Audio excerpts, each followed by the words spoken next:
Hallelujah. एक दूसरे को बोलेंगे आपका स्वागत है आज परमेश्वर की प्रेजेंस में। वो पहली बार आए होंगे, उनको बोले आपका स्वागत है आज परमेश्वर की प्रेजेंस में। हंसते हुए क्या बोलेंगे? आपका स्वागत बोलो, हंसते हुए बोलो, चेहरे पे देखिए। एक व्यक्ति सबसे अच्छा लगता है जब हंसते हुए। गुस्से में भी आप हंसते देखो, आपके आधा इश्यू सॉर्ट आउट होना शुरू हो जाएंगे। और प्रभु की प्रेजेंस में वचन में लिखा हुआ है यहोवा की उपस्थिति में क्या है? आनंद। बोलो आनंद। परमेश्वर की उपस्थिति में क्या है? जब आप दुखी के साथ आ सकते हैं, परेशानी के साथ आ सकते हैं, बट यहोवा का प्रेजेंस आप लोगे। आप एक परफ्यूम बेचने वाली दुकान में गया, खरीदा नहीं, तब भी 5 मिनट उधर खड़ा रहा, बाहर आएंगे, आपके शरीर में क्या होंगे? कैसे? आपने खरीदा तो नहीं है, तब भी कैसे हुआ ये? क्योंकि उसकी दुकान में तो है ना।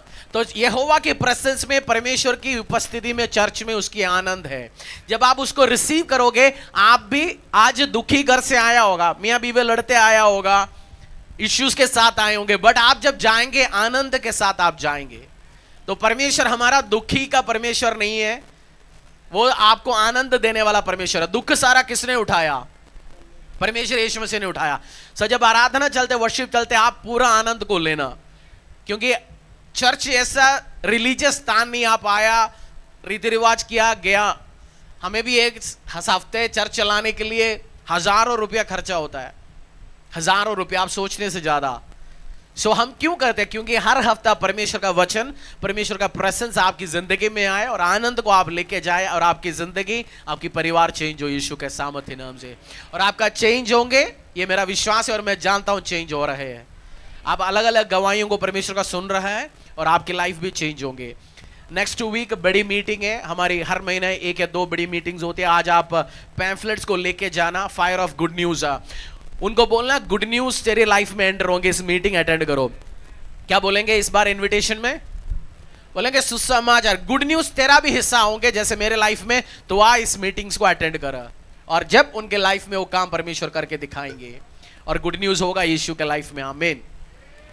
हम कुछ हफ्तों से कौन सी विषय के बारे में सीखते जा रहे हैं? हाँ, आवाज नहीं आ रहा आपका? विश्वास योग्यता। बोलो पड़ोसी को, विश्वास योग्यता। और एक विश्वास योग्यता, परमेश्वर एक भंडारी में सबसे इंपॉर्टेंट क्वालिटी क्या देखता है? और हमने अलग अलग चीज देखा कलीसिया के साथ, प्रभु के लोगों के साथ, परमेश्वर का मंदिर के साथ। जब विश्वास योग्यता में रहेंगे, वो व्यक्ति आशीष में, अनुग्रह में बढ़ता है।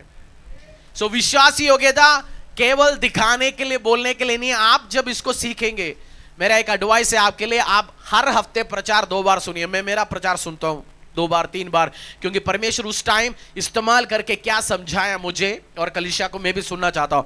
मैं कुछ चीज प्रिपेयर करके आता हूं, बट उसके अलावा पवित्र आत्मा और चीज मुझसे कहलवाता है उसी टाइम, और मैं भी उसको समझना चाहता हूं। आज ये गाइडेंस क्या है, डायरेक्शंस क्या है। जब आप सुनेंगे, आप ब्लेस्ड होंगे, आशीष होंगे, अनुग्रह होंगे। पिछले हफ्ते संडे हमने ये भी सीखा, जो लॉयल्टी है, जो वफादारी है, इमोशंस पे बेस्ड नहीं है, बट प्रिंसिपल पे, सिद्धांतों पे बेस्ड है। इमोशंस, उस आंटी का भी एग्जाम्पल हमने सीखा। एक कलीसिया में एक एसोसिएट पास्टर अचानक बिना परमिशन लेके, बिना प्रार्थना करके, तोड़ फोड़ करके कलीसिया शुरू करके एक आंटी को भी लेके गया, ये वो बोल के। और कुछ दिन के बाद वही पादरी 6 महीने के बाद अमेरिका चला गया, वापस आए नहीं है। और 5-6 साल के बाद फिर कोई आंटी के पास चला गया। आंटी ने क्या जवाब दिया उस दिन? तो मुझे 2 बार कोई मुझे बेवकूफ। और इमोशन से इस बार तो आंटी फंसा नहीं, एक बार तो आंटी इमोशन में फंसा, इस बार आंटी ने बोला इमोशन में तो मैं इस बार फंसने वाला नहीं। तो जो लॉयल्टी है वो प्रिंसिपल बेस्ड है। आपकी हस्बैंड के साथ वफादारी है। आज हस्बैंड से गुस्सा है, आज छोड़ के जाओगे उसको? आज वाइफ की मम्मी से गुस्सा हो गया आपको, आज छोड़ के जाओगे? इमोशनली बहुत सारे लोग ये करते हैं, बड़े लॉयल्टी प्रिंसिपल बेस्ड है, क्योंकि आपने परमेश्वर के सामने, कलीसिया के सामने लिखा, समझा, वचन को सीखा। मैं सुख में, दुख में, आदर में, अनादर में, रोग में, अनारोग्य में मैं तेरे साथ रहूंगा। और लीगली भी हमने साइन कर लिया कोर्ट में, अलग अलग जगह, मैं तेरे साथ हूं, लॉयल हूं, मैं तेरे साथ वफादारी के साथ चलूंगा। सो आप जब इस चीजों को समझोगे, आपको समझ आएगा रेबलिज्म, विद्रोही, या जो लोग वफादार नहीं है, शुक्रगुजार नहीं है, क्या वर्ड है? अनथैंकफुल है, उस ग्रुप में नहीं जाएंगे, हम लॉयल ही रहेंगे। क्योंकि सबसे ज्यादा परमेश्वर कौन सी चीज का एक्सपेक्ट करता है एक लीडर से, एक अगुवे से? हाँ, भंडारी में सबसे ज्यादा क्या होना चाहिए? अच्छे कपड़ा, विश्वासी योग्यता। और आज मैं इस सीरीज को, शॉर्ट सीरीज, और दिन में और चीजों को सिखाएंगे लीडरशिप सीरीज में। वेडनेसडे से नई चीज हम सीखेंगे। लास्ट क्लोजिंग में मैं आपको इस सीरीज का एक समझाना चाहता हूं, जब आप लॉयल रहोगे आप अमीर होगे। क्या बोला मैंने? जब आप लॉयल रहोगे आप फाइनेंशियली बरकत पाएंगे और आप आशीष पाएंगे। आज वचन से मैं आपको दिखाऊंगा कैसे एक व्यक्ति लॉयल रहता है परमेश्वर के साथ, कलीसिया के साथ, अगुओं के साथ, वो कैसे पैसे में बढ़ जाता है, बरकत बढ़ जाता है, उसकी पावर आगे बढ़ जाता है। हमारा पहला कुरिन्थियों अध्याय 4:12, ये आपको याद रहना चाहिए। एक भंडारी में, एक लीडर में, एक अगुवे में सबसे इंपॉर्टेंट क्वालिटी क्या है? विश्वासी योग्यता। नेहमाया खोल देंगे, बुक ऑफ नेहमाया, पुराना नियम में आपको भजन संहिता वाला के पहले मिलेगा। कैसे फाइनेंशियली एक बंदा वफादारी के साथ रहता है, वो कैसे सक्सेसफुल हो जाता है। नेहमाया अध्याय 7, 1 से लेके 2 तक। Book of Nehemiah chapter 7 verse 1 to 2। जब शहरपनाह बन गई और मैंने उसके फाटक खड़े किए और द्वारपाल और गवैये और लेवी लोग ठहराए गए, तब मैंने अपने भाई हनानी और राजगढ़ के हाकिम हनैया को यरूशलेम का अधिकारी ठहराया, क्योंकि यह सच्चा पुरुष और बहुतों से अधिक परमेश्वर का भय मानने वाला था। नेहमाया, एक और पढ़ लीजिए इस वर्ष को। आप ध्यान से आप पढ़ोगे, समझोगे, आप आशीष में, अनुग्रह में बढ़ोगे। पढ़ लीजिए। जब शहरपनाह बन गई और नेहमाया किस काम के लिए उस जगह में गया था? आपको याद हो, शहरपनाह बनाने के लिए। इजराइल का शहरपनाह टूटा पड़ा हुआ था। नेहमाया पावरफुल व्यक्ति था। नेहमाया क्या काम करता था? नेहमाया क्या काम करता था? राजा की पैलेस में राजा का खाना जाने के पहले वो टेस्ट करके देखता था, पी के देखता था, वो काम वो व्यक्ति करता था। और उसने आया, शहरपनाह का निर्माण किया। निर्माण करने के बाद अपनी जगह जाने के पहले उसने अगुआ ठहरा के गया। अगुआ मतलब उस शहर को, यरूशलेम को जिसको देखना है, उनका देखभाल करना है, उसके लिए किसी को ठहराना था, उसको अपॉइंट करना था। भंडारी में सबसे इंपॉर्टेंट क्वालिटी क्या है? विश्वासी योग्यता। और नेहमाया ने लिखा इसमें, मैंने मेरी भाई इस व्यक्ति को मैंने अपॉइंट किया। क्यों?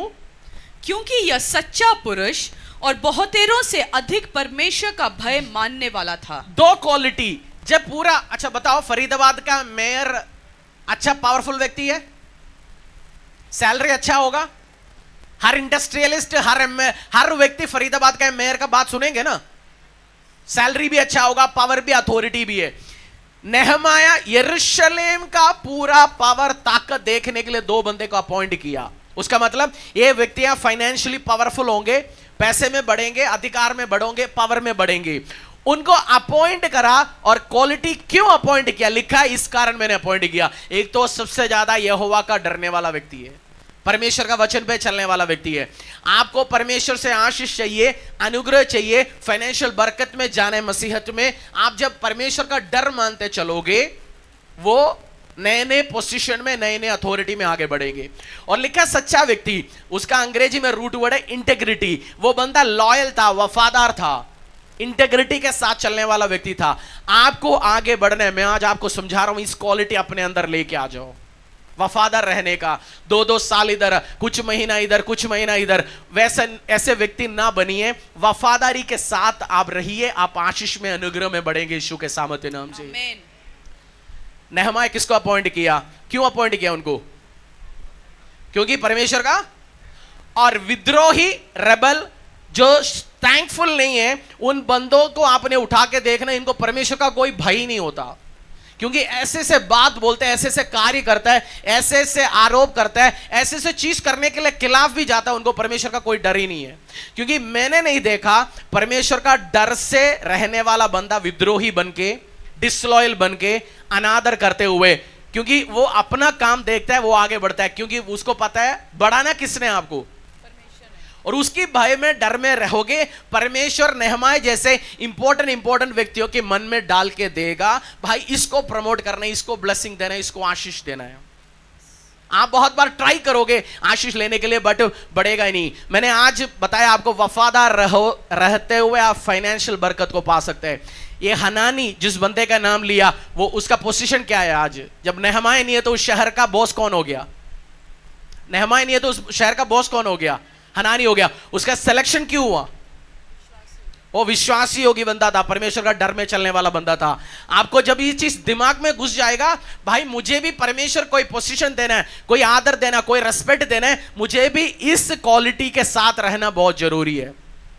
इब्राहिम ने अपना बेटा इसहाक के लिए लड़की ढूंढने के लिए किसको रेस्पॉन्सिबिलिटी के साथ भेजा? क्या नाम है उसका? एलिएजर, है ना? जिसको बेटा ढूंढने के लिए एक व्यक्ति को भेजना था, एलिएजर है ना उसका नाम, जो लिया। और उस बंदे को भी जब अपॉइंट किया गया, क्योंकि इतना इंपॉर्टेंट है, आप अपना आपको दो काम है, 1 लाख रुपए दे के किसी को भेजना है और आपका बेटे के लिए लड़की ढूंढना है। आप सबसे इंपॉर्टेंट काम जो बेटे के लिए लड़की ढूंढना, किसको दोगे? 1 लाख रुपए इंपॉर्टेंट है या बेटे के लिए लड़की ढूंढना इंपॉर्टेंट है? गलत लड़की आ गया तो 1 लाख क्या आधा संपत्ति लेके जाएगा, बिगाड़ बिन नाम भी खराब कर देगा। उससे अच्छा सबसे इंपॉर्टेंट काम किसको दोगे? वफादार विश्वासी हो गए। इब्राहिम के साथ भी जब बंदा था, वो ये एलिएजर विश्वासी योगी बंदा रहा, इसलिए इंपॉर्टेंट काम इसको मिला। और परमेश्वर, हम एक वर्ष पढ़ेंगे जेनेसिस, उत्पत्ति को खोलिए, मैं एक चीज सिखाऊंगा। आज हम क्या देख रहे हैं? वफादारी के द्वारा कैसे वफादार रहता है परमेश्वर, हमें कैसे आशीष देता है, अनुग्रह देता है। और जेनेसिस 13 खोल के रख दीजिए, उत्पत्ति 13 ही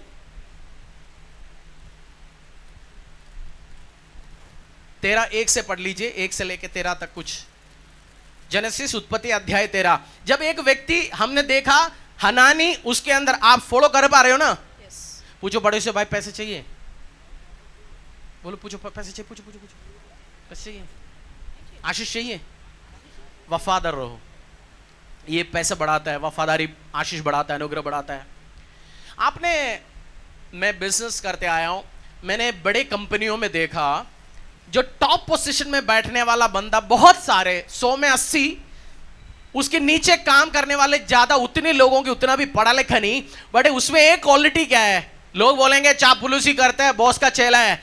वो बॉस के शुरुआत के दिन से उसके साथ है, वफादारी के साथ। आप देखना 100 में 80%। अकाउंटेंट, चीफ अकाउंटेंट, उसको ज्यादा अकाउंट की ज्ञान नहीं, उसको अकाउंटिंग आता ही नहीं, बट बॉस को इतना पता है ये चोरी नहीं करता। चीफ अकाउंटेंट का क्वालिटी क्या है? चोरी नहीं करता।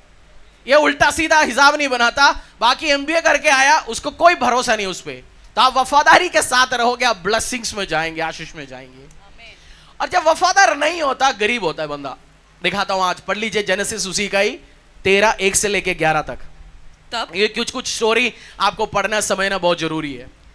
तब अब्राम अपनी पत्नी और अपनी सारी संपत्ति लेकर लूत को भी संग लिए हुए मिस्र को छोड़कर कनान के दक्षिण देश में आया। अब्राम भेड़ बकरी, गाय बैल और सोने रूपी का बड़ा धनी था। फिर वह दक्षिण देश से चलकर बेतेल के पास उसी स्थान को पहुंचा जहां पहले उसने अपना तंबू खड़ा किया था, जो बेतेल और ए के बीच में है। यह स्थान उस वेदी का है जिसे उसने पहले बनाई थी। और वहां अब्राम ने फिर यहोवा से प्रार्थना की। लूत के पास भी, जो अब्राम के साथ चलता था, भेड़ बकरी, गाय बैल और तंबू थे।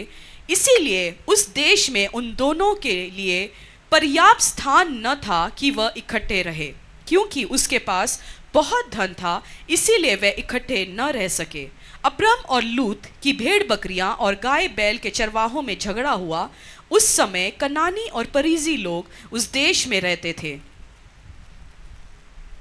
तब अब्राम लूत से कहने लगा, मेरे और तेरे बीच में और मेरे और तेरे चरवाहों के बीच में झगड़ा न होने पाए, क्योंकि हम लोग भाई बंधु हैं। क्या सारा देश तेरे सामने नहीं? इसीलिए मुझसे अलग हो जा। यदि तू बाई ओर जाए तो मैं दाहिने ओर जाऊंगा, और यदि तू दाहिने ओर जाए तो मैं बाई ओर जाऊंगा। तब लूत ने आंख उठाकर यरदन नदी के पास वाली सारी तराई को देखा कि वह सब सिंची हुई है। जब तक यहोवा ने सदोम और अमोरा को नष्ट न किया था, तब तक सोअर के मार्ग तक वह तराई यहोवा की वाटिका और मिस्र देश के समान उपजाऊ थी। इसीलिए लूत अपने लिए यरदन की सारी तराई को चुन के पूर्व की ओर चला और वे एक दूसरे से अलग हो गए। अब्राम कनान देश में रहा, पर लूत उस तराई के नगरों में रहने लगा और अपना तंबू सदोम के निकट खड़ा किया। सदोम के अब्राहम परमेश्वर का आपको मैं क्यों पढ़ाता हूं ये सारी चीज? जब आप पढ़ोगे आप आशीष में जाओगे। परमेश्वर का वचन में ताकत है। परमेश्वर ने किसको बुला के अलग किया था?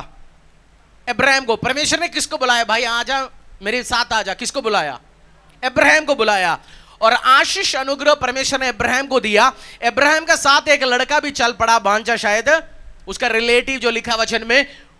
और बाइबल में लिखा हुआ कुछ दिन अब्राहम के साथ चलने के बाद वो कौन आशीषित हुआ? लूत को भी, क्योंकि लिखा है उसको भी गाय, ऊंट और चीजों के साथ ये बहुत ब्लेस्ड हो गया। आशीषित व्यक्ति के साथ चलने वाला भी आशीषित होता है। ये आपको सिखा रहा हूं। आशीषित होने का एक सीक्रेट है, आशीषित व्यक्तियों के साथ चलो, आप भी आशीषित होंगे। सिस्टर आप घूमो मत एक जगह। लूत को भी आशीष आया, अनुग्रह आया, वो भी आगे चल पड़ा, ब्लेसिंग्स में बढ़ गया। कुछ दिन के बाद दोनों की स्टाफ में लड़ाई हो गया। मैं एक क्वेश्चन आपसे पूछना चाहता हूं, उस चाचा के द्वारा आशीष आ रहा है, भांजा के बिना परमिशन से अपने स्टाफ, उनकी स्टाफ के साथ लड़ेगा? इस साइड से आग लगा रहा होगा, चल चल थोड़ा लड़, मामा के साथ लड़ कर। लड़ाई होना शुरू हो गया। अब्राहम ने बोला लूत को, भाई हम दोनों रहेगा, लड़ाई बढ़ते जाएगा, इससे अच्छा रिश्ता रहे। कम से कम अपनी बिजनेस, अपनी व्यवसाय इकट्ठे करते आ रहा था, चला वाला कर, जितना परसेंटेज तुझे चाहिए तू ले जा, जिस एरिया तू काम करना चाहते जा। लूत ने देखा अच्छा हरा भरा हुआ बहुत बढ़िया बेस्ट जगह लेके अलग हो गया, आगे चल पड़ गया। अब लूत के पास क्या है? संपत्ति है ना। अभी लूत के पास क्या है? अब्राहम के पास भी संपत्ति है ना। देखते अब तक ये वफादार रहा। लूत अभी मामा को छोड़ के चला गया। एक वर्ष हम पढ़ेंगे उसी का 19 का 30, जेनेसिस 19 पे आ जाइए। फिर लूत ने सोअर को छोड़ दिया और पहाड़ पर अपनी दोनों बेटियों समेत रहने लगा, क्योंकि वह सोअर में रहने से डरता था। इसीलिए वह और उसकी दोनों बेटियां वहां एक गुफा में रहने लगी। अब अब्राहम से निकला था, लूत के पास बीवी था, बेटी यहां है, आशीष अनुग्रह संपत्तियां सब थे। हमने पढ़ा 11 में पढ़ा शायद जेनेसिस में, उधर से इधर तक आके उसका बीवी खत्म हो गया, धन संपत्तियां आशीष अनुग्रह सब खत्म हो चुका है। अब वो गुफा में रह रहे, बेटियों के साथ रह रहे, और बेटियां भी जिस जगह में गए उल्टा सीधा काम सीख के आया, उल्टा अलग बात है। लूत जब अब्राहम के साथ चलता था, क्या था लूत के पास? आशीष था, अनुग्रह था, वफादार था। जिस दिन उसने वफादारी खत्म किया, उस टाइम लूत क्या हो गया? गरीब हो गया। अब कहां रह रहे? कुछ नहीं आसपास, तो गरीब ही हो गया। आपको बहुत बार जिसके द्वारा आशीष आता है, जब एक लिमिट में एक सक्सेस आ जाता है, अनुग्रह में आता है, उस व्यक्ति को मत छोड़ना। आपको लगता है मेरा मेहनत, मेरी ताकत, मेरी पावर के द्वारा मैं आशीषित पाया, बट बहुत बार ब्लेसिंग आपके ऊपर नहीं, आपकी बॉस के ऊपर है। सिंपल बातों में समझाता हूं। एक बंदा है कि हिंदुस्तानी कंपनी में काम कर रहे हैं, उसका फैमिली इंश्योरेंस नहीं है, उसका माँ बाप बीमार हो गया, खुद हाथों से इलाज करता था। अगले साल उसी थंगवा में उसने एक दूसरी कंपनी में ज्वाइन किया, उसमें फैमिली इंश्योरेंस है, मम्मा पापा बीमार हो गया, इलाज करा सकता है। उसका मम्मा को एक सर्जरी कराना था, 3 लाख रुपए खर्चा हो गया, कंपनी ने इंश्योरेंस किया, इस कारण हो गया। काम दोनों कर रहे, बट अभी किसके छत्र छाया में? वो दूसरी कंपनी के छत्र छाया में। जो कवरिंग जिसका है बहुत मैटर करते हैं आपको।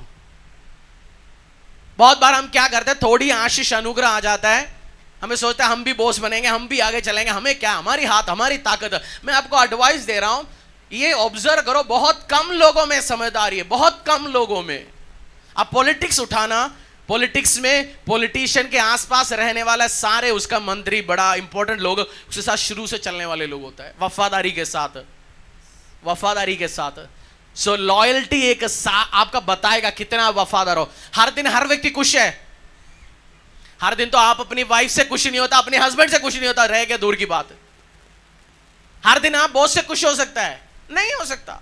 किसी से आप हर दिन को उतार में चढ़ाव में आप लॉयल्टी वफादारी दिखाएंगे, परमेश्वर आपको आशीष देंगे, अनुग्रह देंगे। और जिसकी कवरिंग के द्वारा, कौन सी अब्राहम के द्वारा मेरे लाइफ में आशीष आ रहे हैं, अपनी अब्राहम को पहचानो। बोलो अपनी पड़ोसी को, भाई अपने अब्राहम को पहचानो। कौन है तेरा अब्राहम? पूछो पूछो, बोलो बोलो तेरे अब्राहम कौन है? लूत बोलता है, लौट। लौट को क्या बोलते हैं? मतलब लूत जैसे लूटना मत। मेरे को लगता है बहुत बार लूट पढ़ के लूट वर्ड इसी से निकला होगा। अब्राहम को लूट के चला गया। चल लग गया मैं स्मार्ट बन गया, बट स्मार्ट नहीं था, खत्म हो गया सारे चीज। आपके अब्राहम को पहचानो, क्योंकि उनके द्वारा आशीष अनुग्रह आता है। स्पिरिचुअल कवरिंग भी बहुत जरूरी इंपॉर्टेंट है। अफ्रीका का एक देश का मेगा चर्च का पास्टर, वो 66 का है आज, 66 का। जब बंदा 60 पाउंड, आपको पता है जिंदगी देखा है उस व्यक्ति ने।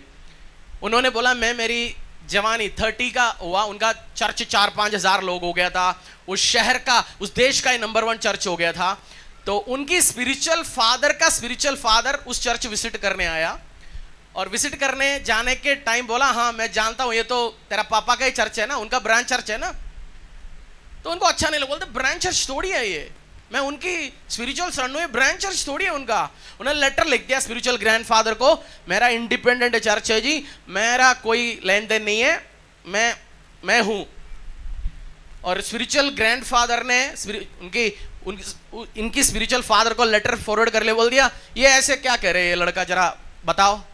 और स्पिरिचुअल फादर नाइजीरिया में बैठे, ये बैठे घाना में, आया आके मुझे मिल। इन्होंने मना कर दिया, मैं नहीं आ रहा हूं, मैं नहीं मिल रहा हूं, मेरे पास टाइम नहीं है।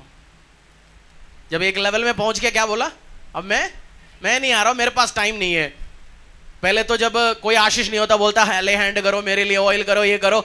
एक लेवल आगे बोले मेरे पास टाइम नहीं है। तो उन्होंने एक लेटर लिख के भेज दिया, ठीक है तुझे आना नहीं है, आज से मैं तेरी ऊपर से स्पिरिचुअल कवरिंग हटा रहा हूं, मेरा भी तेरे साथ कोई लेन देन नहीं है। स्पिरिचुअल फादर ने लेटर लिख दिया। वो लेटरों का टाइम था, लेटर टेलीग्राम टाइम 1960-70 की होगा। ने बोला कुछ दिन के बाद उस देश का इनकम टैक्स, रेवेन्यू, सारे government, central government, state government मेरा पीछे पड़ना शुरू हो गया। डेली केस, डेली फोन आ रहा है, टीम बता रहे ये परेशानी चल रहा है, उस ब्रांच में परेशानी चल रहा है। उनको लगा, ऐसा लग गया परेशानी एक के ऊपर आना शुरू हो गया। और एक दिन घर पे शाम को 7-8 लोग आया, सिक्योरिटी ने बोल दिया आपका घर पे गवर्नमेंट का इस एजेंसी से बंदा आया हुआ है, सीक्रेट इंटेलिजेंस से। घर पे आया 7-8 लोग, वो बैठा, पूछा, बोला आपको अरेस्ट करने आए हम। तो इन्होंने बोला क्यों अरेस्ट करने आया? बोलते बस आपके साथ ये केस चल रहा है। उनको पवित्र आत्मा ने बोला तुझे ये रास्ते ही जाते हुए मरवाने जा रहा है, अभी रिजेक्ट कर। इनको बोला मैं चलूंगा नहीं, तुम्हारे साथ कल आ जाऊंगा। ने बोला ठीक है मैं कल चलता हूं तुम्हारे साथ। उन्होंने बोला क्यों? तो उन्होंने बोला मेरे को पता है तुम मुझे मरवाने आया हुआ है। वो हैरान हो गया, ऐसे कैसे सामने वाले को पता चला। अगले दिन सुबह पहुंचा, बैठा, उनसे पूछा क्यों मुझे उठाया, मेरे को क्यों बुलाया? बोलते तेरे तो पीछे बहुत टाइम से हम तुझे अटैक करने की कोशिश कर रहे हैं, तुझे सेट करने की कोशिश कर रहे हैं, बट हमें ओपनिंग नहीं मिल रहा। बट 10-15 दिन से हमें लगता है सारे कागज सब क्लियर हो गए, हम तुझे अटैक कर सकते हैं। उनको याद हो गया मैं अपनी स्पिरिचुअल फादर के कवरिंग से जाके 10-15 दिन ही हुआ है। मेरा स्पिरिचुअल फादर बोलता है आपका स्पिरिचुअल फादर आपका पीठ कवर करता है, आपका पीछे क्या आप देख पा रहे? वो प्रार्थना में आपको कवरिंग देता है पीछे से। आप गर्मी में जाके खड़ा रहो, सिर क्या होता है कुछ टाइम के बाद? गरम। आपको एक टोपी चाहिए या छतरा, क्या बोलते हैं अम्ब्रेला को, छतरी चाहिए।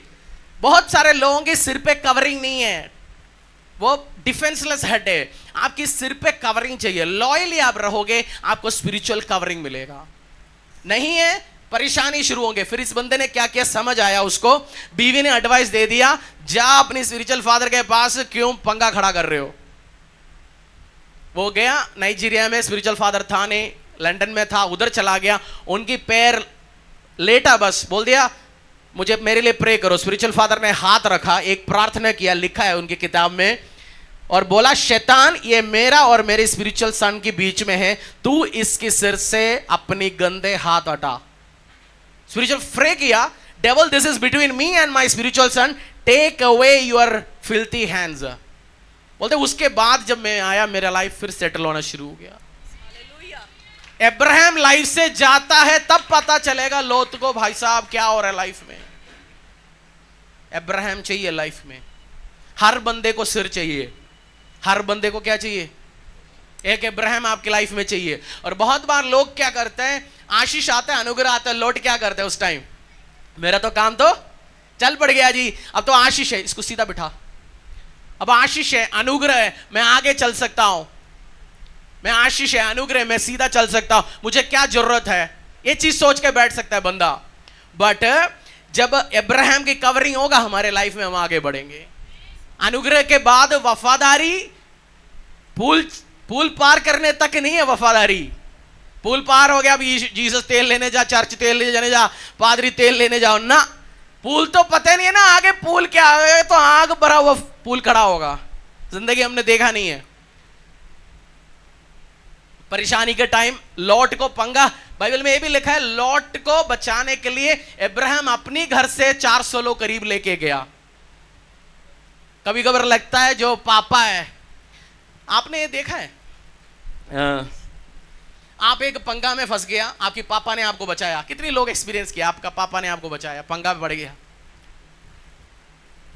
और पापा बोलते हैं मेरे पास और पैसा नहीं है तुझे मदद करने के लिए, बोला 2 साल के बाद और पंगा में पड़ गया, फिर पापा ने पैसे से बच गया, बचाया। और आप सोचते पापा के पास पैसा कहां से आता है, आपकी पापा के पास आपको हेल्प करने के लिए पैसा कभी खत्म नहीं होता।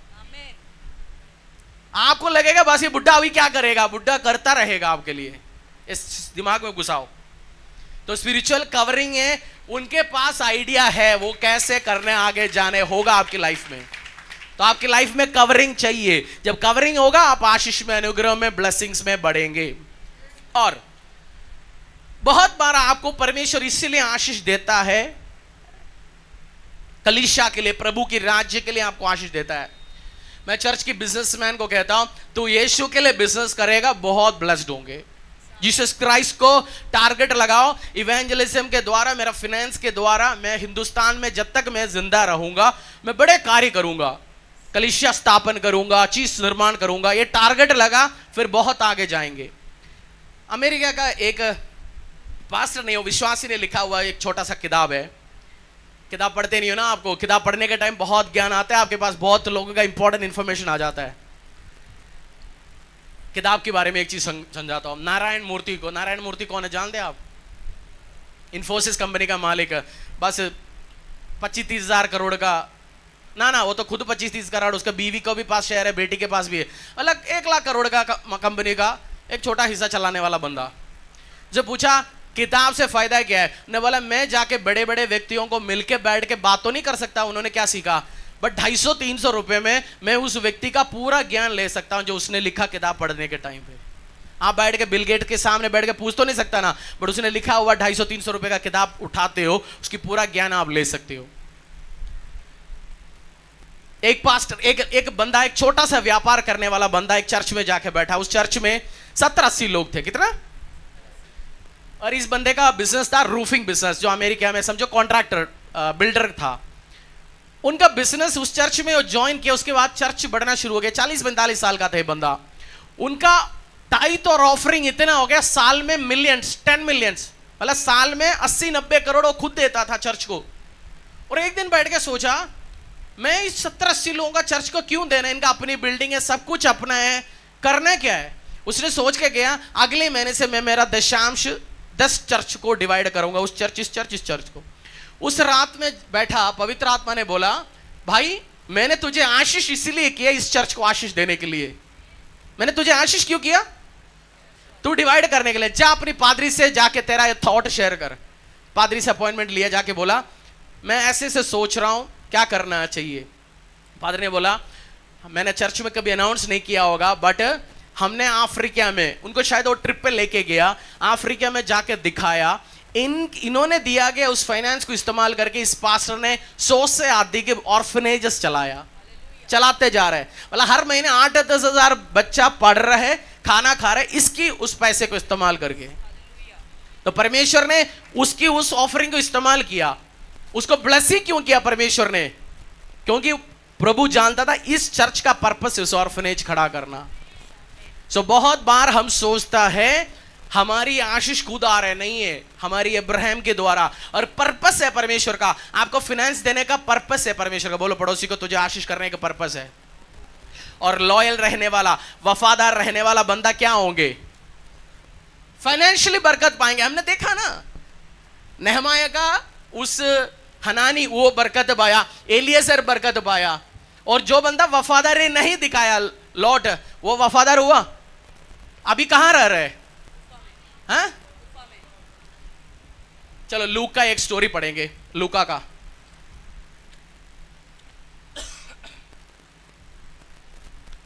बुक ऑफ लूक बोल के जाएंगे, आप पढ़ो फिर, जा नहीं रहा कहीं।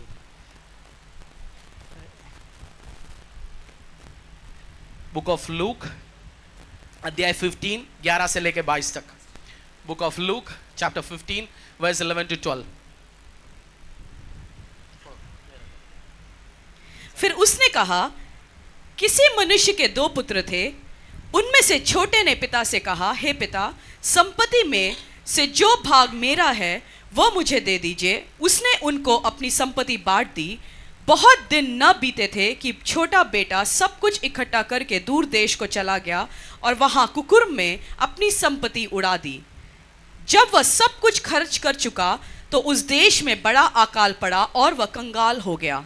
इसीलिए वह उस देश के निवासियों में से एक के यहाँ जा पड़ा। उसने उसे अपने खेतों के सूअर चराने के लिए भेजा और वह चाहता था कि उन फलियों में से जिन्हें सूअर खाते थे अपना पेट भरे, और उसे कोई कुछ नहीं देता था।